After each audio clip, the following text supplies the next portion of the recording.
గంటల్లో 30 మిసైళ్లు 1200 బాంబులు. ఇది Iran supreme leader Ayatollah Ali Khamenei లక్ష్యంగా ఇజ్రాయెల్ చేసిన ఆర్మీ దాడి.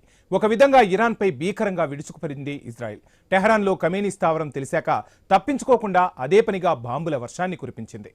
ఇరాన్ సుప్రీం లీడర్ ఖమేనీతో పాటు కీలక అధికారులు, ఖమేనీ బంధువులు, మొత్తం 40 మంది కమాండర్లు ఇజ్రాయెల్ దాడుల్లో మృత్యువాత పడ్డారు.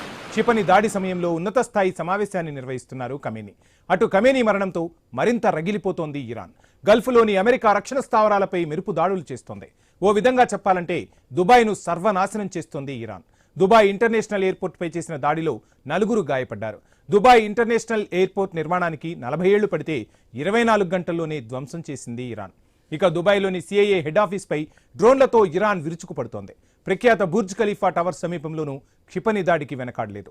అమెరికాకు సౌదీ సాయం చేసిందని ఇరాన్ నిప్పులు కక్కుతోంది. దుబాయ్, ఖతార్, బెహరిన్, ఇరాక్లోని పలు ప్రాంతాల్లో అటాక్స్తో దద్దరిల్లిపోతున్న పరిస్థితి.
మరోసారి మిసైళ్లతో ఇజ్రాయెల్ దాడి చేస్తోంది. ఖమేనీ మరణం తర్వాత తాడో పేడో తేల్చుకోవాలని ఇరాన్ చూస్తోంది.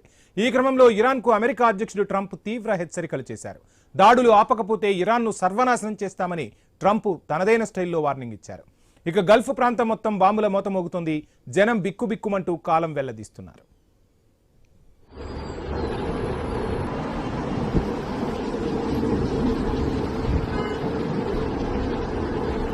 మినిట్ టు మినిట్ అప్డేట్స్ మనకు అందుతున్నాయి. ఖమేనీ మృతదేహం కూడా మనం స్క్రీన్ పై చూడవచ్చు.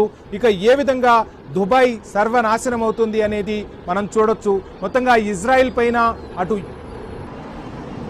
ఇరాన్ మిసైళ్లు ప్రయోగిస్తుంది. ఇరాన్ పై మరోసారి ఇజ్రాయెల్ విరుచుకుపడుతుంది. సో మధ్యలో దుబాయ్ కూడా ఈ బాంబుల మోతతో అట్టుడుకుతున్న పరిస్థితి అయితే కనిపిస్తుంది. ఇరాన్కు తీవ్ర హెచ్చరికలైతే అమెరికా అధ్యక్షుడు ట్రంప్ జారీ చేశారు. దాడులు ఆపకపోతే ఇంతకన్నా తీవ్రమైన దాడులు, మెరుపు దాడులు ఎదుర్కోవాల్సి ఉంటుంది అంటూ కూడా ట్రంప్ హెచ్చరించిన పరిస్థితి.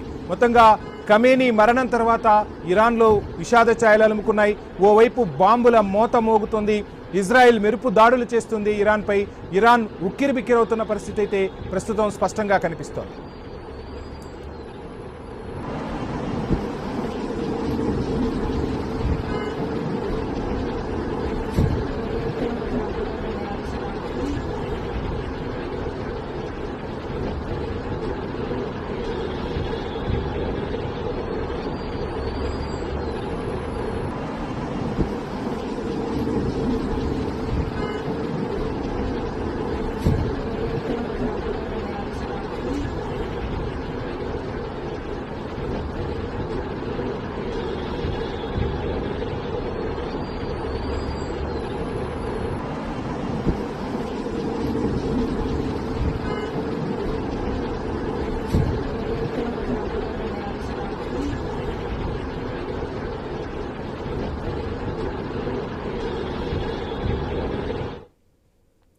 ఇరవై 24 గంటలు 30 మిసైళ్లు 1200 బాంబులు. ఇది Iran supreme leader Ayatollah Ali Khamenei లక్ష్యంగా ఇజ్రాయెల్ చేసిన మెరుపు దాడి.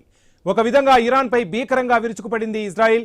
టెహరాన్లో ఖమేనీ స్థావరం తెలిసాక తప్పించుకోకుండా అదే పనిగా బాంబుల వర్షాన్ని కురిపించింది. ఇరాన్ సుప్రీం లీడర్ ఖమేనీతో పాటు కీలక అధికారులు, ఖమేనీ బంధువులు, 40 మంది కమాండర్లు ఇజ్రాయెల్ దాడుల్లో చనిపోయారు. క్షిపణి దాడి సమయంలో ఉన్నత స్థాయి సమావేశాన్ని నిర్వహిస్తున్నారు ఖమేనీ. అటు ఖమేనీ మరణంతో మరింత రగిలిపోతోంది ఇరాన్. గల్ఫ్లోని అమెరికా రక్షణ స్థావరాలపై మెరుపు దాడులు చేస్తోంది. ఓ విధంగా చెప్పాలంటే దుబాయ్ని సర్వనాశనం చేస్తోంది ఇరాన్. దుబాయ్ ఇంటర్నేషనల్ ఎయిర్పోర్ట్పై చేసిన దాడిలో 4 గాయపడ్డారు. ఇక దుబాయ్ ఇంటర్నేషనల్ ఎయిర్పోర్ట్ నిర్మాణానికి 40 ఏళ్లు పడితే 24 గంటల్లోనే ధ్వంసం చేసింది ఇరాన్. Go home.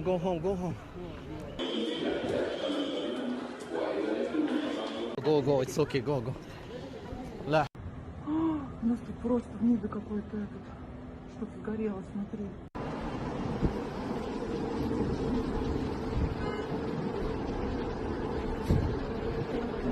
మృత్యువాత పడ్డ దృశ్యాలను మనం చూస్తున్నాం. మరోవైపు ఏ విధంగా ఎక్కడెక్కడ దాడులు జరుగుతున్నాయో మరొక విండోలో కూడా మనం క్లియర్ కట్గా చూడవచ్చు. సో మొత్తంగా మెరుపు దాడులు జరుగుతున్నాయి. ఇజ్రాయిల్లో యుద్ధ సైరన్ల మోత ఏ విధంగా ఉందో కూడా మనం విజువల్స్లో చూపించే ప్రయత్నం చేస్తున్నాం. మనం క్లియర్ కట్గా విజువల్స్ని చూడవచ్చు. దుబాయ్ ఇంటర్నేషనల్ ఎయిర్పోర్టుపై ఇరాన్ దాడి చేసింది. ఈ దాడితో 4 గాయపడ్డారు. దుబాయ్లోని సిఐఏ హెడ్ ఆఫీస్ పై కూడా డ్రోన్లతో ఇరాన్ అటాక్ కొనసాగుతోంది. సో మొత్తంగా యుద్ధ సైరన్ల మోత మోగుతున్న పరిస్థితులు స్పష్టంగా కనిపిస్తున్నాయి. సో ఖమేనీ మరణం తర్వాత అయినా ఇరాన్ వెనక్కు తగ్గాలంటూ ట్రంప్ హెచ్చరికలు జారీ చేస్తున్నారు. ఇరాన్ కాలు దువ్వితే ఖచ్చితంగా తీవ్ర పరిణామాలు ఎదుర్కోవాల్సి ఉంటుందంటూ అగ్రరాజ్య అధ్యక్షుడు ట్రంప్ హెచ్చరికలు జారీ చేస్తున్న పరిస్థితి. ఇక మిడిల్ ఈస్ట్ లో ఉద్రిక్త పరిస్థితులతో ఎక్కడికక్కడ విమాన సర్వీసులు నిలిచిపోయాయి. దుబాయ్ ఎయిర్పోర్ట్ లో 84 మంది పూణే విద్యార్థులు చిక్కుకుపోయినట్టుగా తెలుస్తుంది. పూణే నుంచి ఇంటర్నేషనల్ స్టడీ టూర్ కు MBA విద్యార్థులు వెళుతూ ఉన్నారు. ప్రాజెక్ట్ వర్క్ పూర్తవడంతో నిన్న ఎయిర్పోర్ట్ కు వెళ్లారు విద్యార్థులు. సో ఇప్పుడు వారందరూ ఏంటి అన్న అంశంపై తల్లిదండ్రులు అయితే కొంత ఆవేదన వ్యక్తమవుతున్న పరిస్థితి అయితే కనిపిస్తోంది. సో అదేవిధంగా వారిని సురక్షిత ప్రాంతానికి తరలించాం, రాత్రే హోటల్కు తరలించినట్టు ఒక కాలేజ్ అయితే ప్రకటించింది. ఇక ఇరాన్ యుద్ధం వల్ల దుబాయ్లో చిక్కుకుపోయారు ప్రముఖ క్రీడాకారిణి PV సింధు. దుబాయ్ అంతర్జాతీయ విమానాశ్రయం నుంచి ఆమెను కూడా హోటల్కు తరలించినట్లుగా అధికారులు అయితే చెప్తున్నారు.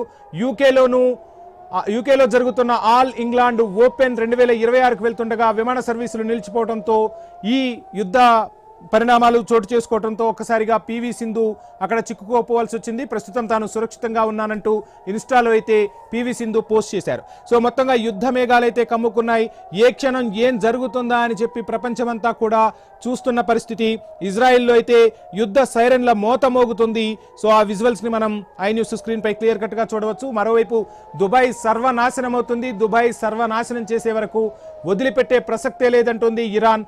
సో దుబాయ్ వల్లే అంటే సౌదీ మొత్తంగా ఈ ఆపరేషన్లో సహకరించడం వల్లే ఖమేనీ మృతి చెందాడు. ఇదంతటికి కూడా దుబాయే కారణం అంటూ కూడా ఇరాన్ విమర్శలు గుప్పిస్తున్న పరిస్థితి. సో దుబాయ్, ఖతార్, బహ్రెయిన్, ఇరాక్లోని పలు ప్రాంతాల్లో అయితే అటాక్లు కొనసాగుతున్నాయి. ఇజ్రాయెల్ పైన మిసైళ్లు ప్రయోగిస్తోంది ఇరాన్. అంతే ధీటుగా ఇజ్రాయెల్ కూడా ప్రతిదాడులు చేస్తుంది. ఇరాన్ పై మిసైళ్లతో మరొకసారి విరుచుకుపడింది ఇజ్రాయెల్. మనం కొద్దిసేపటి క్రితం చూసాం మొత్తంగా ఖమేనీ మృతదేహాన్ని అయితే శిథిరాల కింద గుర్తించారు. టెహ్రాన్లోని కాంపౌండ్లో ఖమేనీ మృతదేహాన్ని అధికారులు స్వాధీనం చేసుకున్నారు. ఖమేనీ కాంపౌండ్ పై 30 మిసైళ్లతో